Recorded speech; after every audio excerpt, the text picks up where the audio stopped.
This channel does not promote any violent, harmful, or illegal activities. All content provided by this channel is meant for an educational purpose only. তিলোত্তম মামলায় বিপদ বাড়ল চিকিৎসক অভিজ্ঞদের।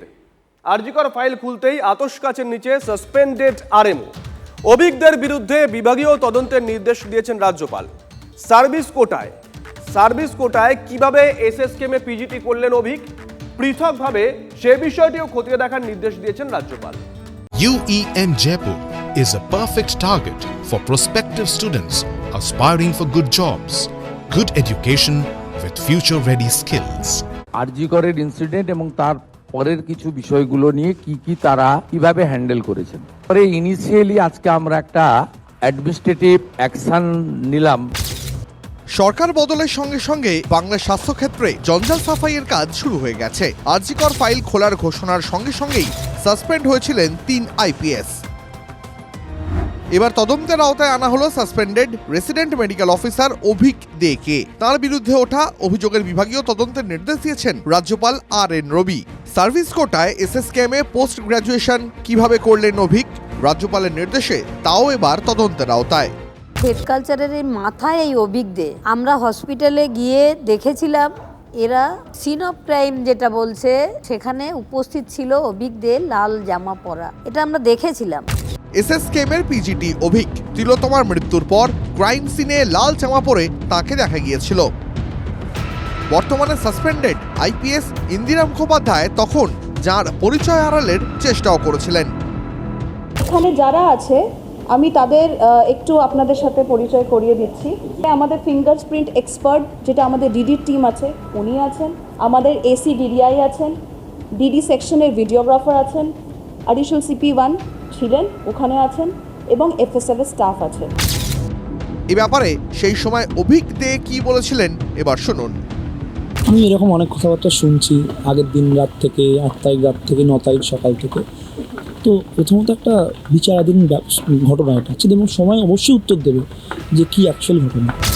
SSKM কর্তৃপক্ষের অনুমতি ছাড়াই স্বাস্থ্য দফতরের তদন্তে ক্রাইম সিনে উপস্থিতি স্বীকার করেন অভিক। তাই এই ঘটনায় পুলিশ প্রভাবশালী আঁতাতে অভিযোগ উঠেছে বারবার। পারিপার্শ্বিক যা আছে, phone call record, WhatsApp chat, এগুলো আমরা পরে বের করব। তখনকার যারা অফিসাররা ছিলেন তাদের সঙ্গে কাদের কথা হয়েছে, কোনো মন্ত্রী মুখ্যমন্ত্রী দিদেন টাইমে তাদের কোনো ইনস্ট্রাকশন ছিল কিনা।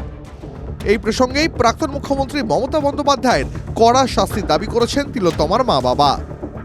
সন্দীপ ঘোষ তো সমস্ত পাণ্ডার মাথা, এবং সন্দীপ ঘোষকে তৈরি করেছেন আমাদের প্রাক্তন মুখ্যমন্ত্রী মমতা ব্যানার্জি। প্রাক্তন মুখ্যমন্ত্রীকে অ্যারেস্ট করা হোক এবং তার যেন ফাঁসি হয়। আমাদের সাসপেক্টেড লিস্টে প্রথম যখন আমার মেয়েকে খুন করা হয়েছিল তখন যদি 10-12 জন অ্যারেস্ট হতেন, এখন সম্পূর্ণভাবে তদন্ত করলে কমপক্ষে 50 জন অ্যারেস্ট হবে।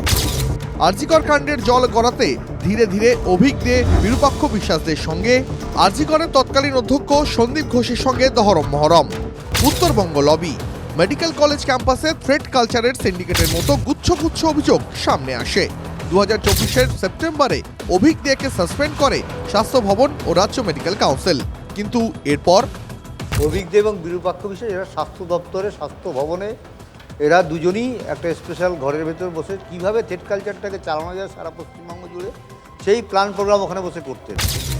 নির্বাচনী প্রচারে প্রধানমন্ত্রী থেকে কেন্দ্রীয় স্বরাষ্ট্রমন্ত্রী প্রত্যেকেই আশ্বাস দিয়েছিলেন আরজিকর কাণ্ডে সুবিচার হবেই হবে। বাংলায় প্রথম বিজেপি সরকার তৈরির পরে আরজিকর কাণ্ডে গতি পেল তদন্তের প্রক্রিয়া। মাননীয় প্রধানমন্ত্রী এবং মাননীয় মুখ্যমন্ত্রীকে আমি প্রণাম জানাই, সত্যিই তারা কথা রেখেছেন। Bureau report, TV9 Bangla. আর এবার আপনাদেরকে একটা ছবি দেখাবো। ছুটির দিনে একেবারে অন্য মেজাজে রাজ্যের পঞ্চায়েত মন্ত্রী হরিনাম সংকীর্তন করতে দেখা গেল দিলীপ ঘোষকে, যে ছবি আপনাদেরকে আমরা দেখাচ্ছি।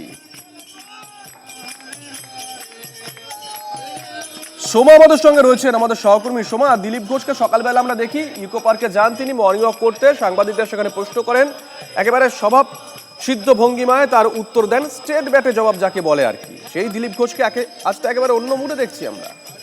হ্যাঁ, আজকে একেবারেই অন্য মুডে। যদিও মর্নিং ওয়াকের যে কর্মসূচি তার থাকে, সেই কর্মসূচি আজকে তিনি প্রথমে পালন করেছেন।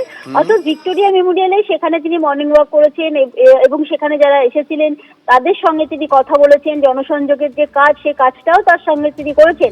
তারপরেই কিন্তু আমরা দেখলাম তিনি একটি চায়ের আড্ডায় গিয়েছিলেন এবং সেখানে ইসকনের বৈষ্ণব প্রতিনিধিরা যারা রয়েছেন তারা এগিয়ে আসেন এবং দেখা যায় যে তাদের সঙ্গে একেবারে খোশ মেজাজে দিলীপ ঘোষ তিনি কিন্তু তাদের সঙ্গে হরিনাম কীর্তন করছেন, নাচ করছেন এবং তিনি তাদের সঙ্গে গানও গাইছেন। বেশ কিছুক্ষণ সময় কিন্তু তাদের সঙ্গে তিনি কাটিয়েছেন। পাশাপাশি আমরা প্রথম সকালে দেখলাম যে মর্নিং ওয়াক, তারপরে দেখা গেল যে তিনি ওই ভবানীপুর অঞ্চলে আরেকটি জায়গায় একটি ভবনে তিনি গিয়েছিলেন, সেখানে গিয়েও সেখানকার মানুষজনের সাথে কথা বলেন। ধন্যবাদ। আমরা আপনাদেরকে সেই ছবি দেখাচ্ছি, সমাজে কথা বলছিল।